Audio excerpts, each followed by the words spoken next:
Sir हमको लगता है ये पर्सनालिटी पे डिपेंड करता है। जैसे हम कई लोगों को जानते हैं जो रैंक होल्डर्स है जिन्होंने नोट्स नहीं बनाए, ठीक है, और हमने बनाए थे। मेरी पढ़ाई नहीं होती है, बुक से पढ़ के हम नहीं लिख सकते हैं, मेरे पॉइंट्स जनरेट नहीं होते हैं। लेकिन मुझे लगता है कि जो लोग नोट्स नहीं बनाते वो थोड़ा सा गॉड गिफ्टेड होंगे, क्योंकि नोट्स बनाना मुझे लगता है व्यक्तिगत तौर पर बेहतर होता है। सर मेरे लिए तो है ना, नहीं सबके लिए होता है, मुझे लगता है टाइम टेकिंग होता है बिल्कुल।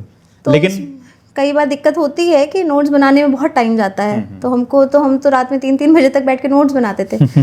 तो क्योंकि दिन भर के काम के बाद हमको रात ही मिलती थी, तो कई बार हमको डांट पड़ती थी। इवन हस्बैंड कहते थे इतना लिखती क्यों हो तुम पढ़ने में ज़्यादा टाइम लगाओ, लिखने में कम। लेकिन मेरा नहीं होता है, हमको अगर बुक से पढ़ने के लिए कहा जाएगा तो हम रिकॉल ही नहीं कर पाएंगे। ये मेरी अपनी पर्सनैलिटी है।